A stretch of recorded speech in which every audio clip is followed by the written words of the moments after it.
Hi everyone, welcome to sleepy classes. Guys, आज हम discuss करेंगे यूपीएससी के साथ साथ या फिर अपार्ट फ्रॉम यूपीएससी हम कौन से अदर एग्जाम्स के ऊपर फोकस कर सकते हैं। एंड आप सब जानते हैं स्लीपी क्लासेस का ही एक न्यू इनिशिएटिव है, न्यू चैनल है स्लीपी क्लासेस गवर्नमेंट जॉब। ठीक है जी। वैसे अगर हम समझें यूपीएससी के साथ अदर एग्ज़ाम को फोकस करना बहुत ही मुश्किल टास्क है, बट ऐसा नहीं है कि आप अदर एग्ज़ाम को क्लियर नहीं कर सकते। अगर आपका टाइम मैनेजमेंट अच्छा है और अगर आप टाइम को अच्छे से यूटिलाइज कर सकते हैं तो डेफिनेटली आप अदर एग्ज़ाम्स पर भी फोकस कर सकते हैं। और मैं मानता हूँ यूपीएससी स्टूडेंट टाइम को बहुत अच्छे से यूटिलाइज करते हैं। ठीक है जी। अब स्लीपी क्लासेस गवर्नमेंट जॉब पे हम अभी के लिए कौन से कम्पिटिटिव एग्जाम पर फोकस कर रहे हैं। यूपीएससी ही कंडक्ट करवाता है ईपीएफओ का एग्ज़ाम। ठीक है जी। आप में से बहुत सारे स्टूडेंट्स ने ये एग्ज़ाम को फिल भी किया होगा।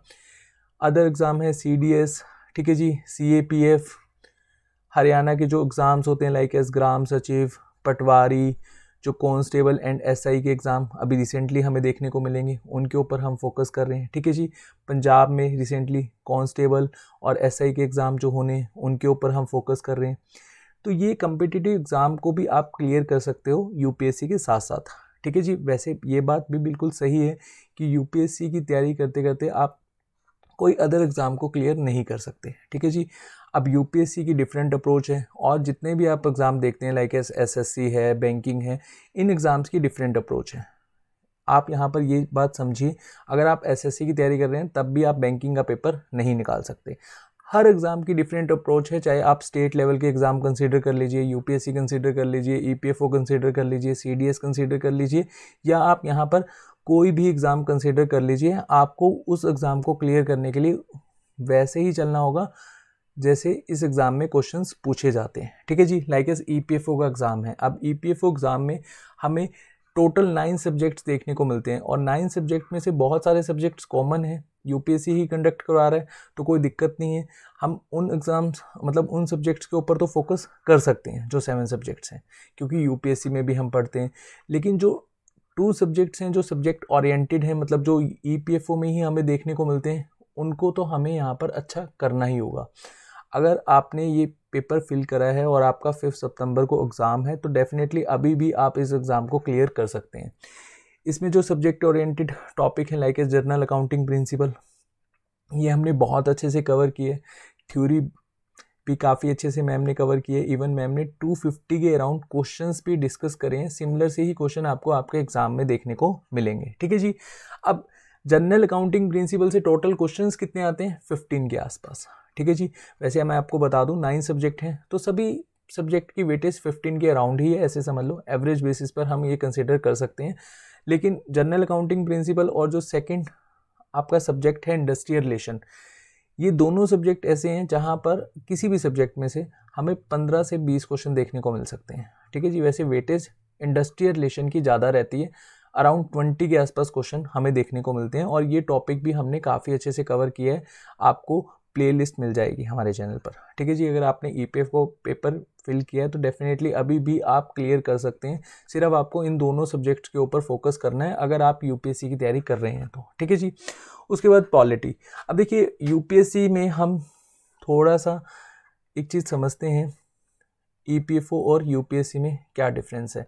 ईपीएफओ में थोड़ा सा फैक्ट बेस्ड क्वेश्चन पूछे जाते हैं। ठीक है जी। लेकिन यूपीएससी में ऐसा नहीं होता।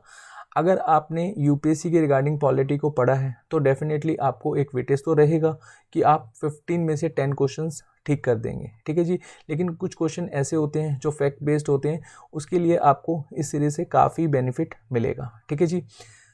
Then history. अब हिस्ट्री में सिर्फ मॉडर्न हिस्ट्री पूछा जाता है। अब मॉडर्न हिस्ट्री में भी जो मैक्सिमम क्वेश्चन है 6 to 7 क्वेश्चन आपको इंडियन नेशनल मूवमेंट से ही देखने को मिलते हैं।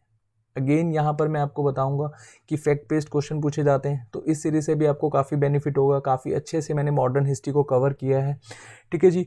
और यूपीएससी ईपीएफओ में हमने 1000 के आसपास क्वेश्चन डिस्कस किए हैं, इकोनॉमिक्स से भी, साइंस से भी, करंट अफेयर बहुत ही इंपॉर्टेंट रोल प्ले करता है। वैसे आप the Hindu and Indian express पढ़ते होंगे, बट करंट अफेयर आपको यहाँ पर फिगर या फैक्ट बेस्ड पूछी जाती है। ठीक है जी। अब डायरेक्टली अगर आपसे फिगर पूछी जाए तो आप यहाँ पर कंफ्यूज हो जाएंगे। तो करंट अफेयर के क्वेश्चंस भी आप देख सकते हैं, इसका भी डेफिनेटली आपको एडवांटेज रहेगा। उसके बाद कंप्यूटर। अब कंप्यूटर और साइंस दोनों ही सब्जेक्ट ऐसे हैं जिसमें हम लोग ज़्यादा ध्यान नहीं देते और 6 to 10 तक ही हमें बेसिकली साइंस देखने को मिलती है और कंप्यूटर भी बहुत बेसिक सा पूछा जाता है, ठीक है। समटाइम्स क्वेश्चन थोड़ा सा घुमा फिरा के पूछ लिया जाता है, तो यहाँ पर हम देखते हैं कि थोड़ा कंफ्यूज हो जाते हैं। तो इस सीरीज से भी डेफिनेटली आपको फ़ायदा होगा, ठीक है जी। बाकी इंडस्ट्रियल रिलेशन के सर ने थ्योरी बेस भी काफ़ी अच्छे से डिस्कस किया है एंड साथ साथ क्वेश्चन भी अच्छे से डिस्कस किए। अब यूपीएससी ईपीएफओ एग्ज़ाम के लिए एक रैपिड रिवीजन सीरीज़ अभी के लिए चल रही है। देखिए, ईपीएफओ के एग्ज़ाम जितने भी अभी हुए हैं पास्ट में, ठीक है, उनमें जो भी टॉपिक से क्वेश्चन पूछे गए हैं उन टॉपिक को ही हम बेसिकली कवर कर रहे हैं रैपिड रिवीजन सीरीज़ में। जैसे साइंस में मैंने सेल डिस्कस किया है, ब्लड डिस्कस किया है और आज ही हमने डिस्कस किया था एसिड, बेस एंड साल्ट। तो डेफिनेटली इन्हीं में से ही आपको क्वेश्चंस देखने को मिलेंगे और काफ़ी डिटेल में इन टॉपिक को हम डिस्कस कर रहे हैं, जिससे आप लोगों की रिवीजन भी काफ़ी अच्छे से हो पाएगी।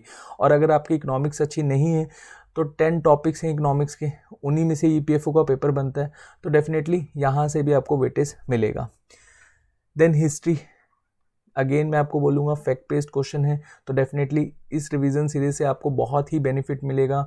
चाहे हिस्ट्री की सीरीज़ हो, मतलब हिस्ट्री की अगर हम टॉपिक यहाँ बात करें, या फिर पॉलिटी की, या फिर इंडस्ट्रियल रिलेशन की, इकोनॉमिक्स की, साइंस की, कंप्यूटर की, इवन मैथ की, इंग्लिश की, ठीक है। तो हर सीरीज़ से आपको डेफिनेटली फ़ायदा होगा। और अगर आपने ईपीएफओ का पेपर फिल किया है तो डेफिनेटली ये 16 डेज़ की जो रिवीजन सीरीज़ है, इससे आप पेपर बहुत ही ईजिली निकाल पाएंगे अगर आप यूपीएससी की तैयारी कर रहे हैं।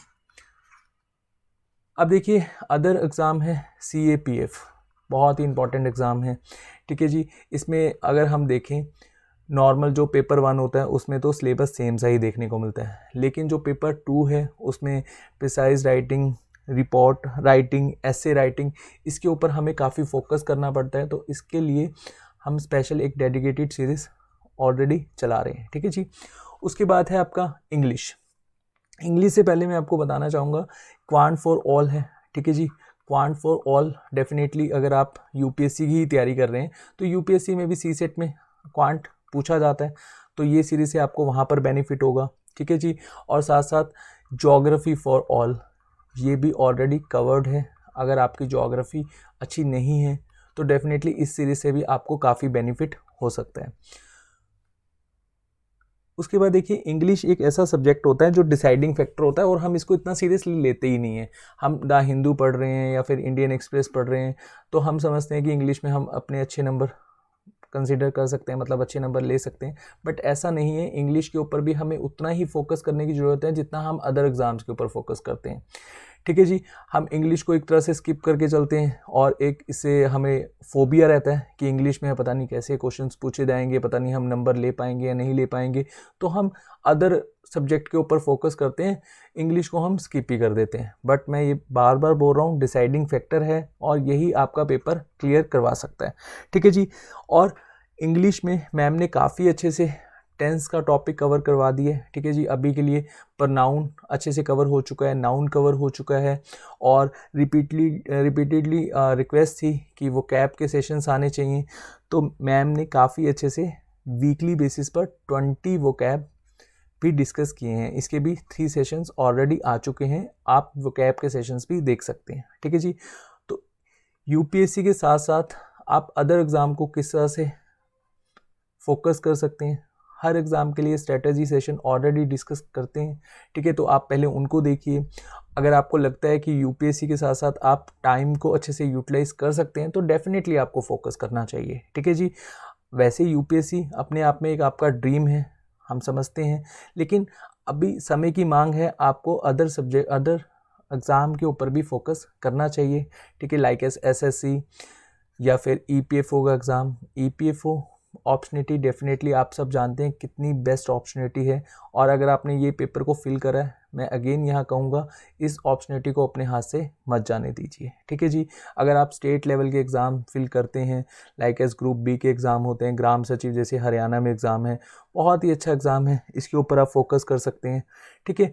तो चलिए, होपफुली आपको समझ में आया होगा कि स्लीपी क्लासेस गवर्नमेंट जॉब में आप किस तरह से बेनिफिट उठा सकते हैं अदर कम्पिटिटिव एग्ज़ाम को क्लियर करने के लिए। थैंक यू सो मच, अपना ध्यान रखिए।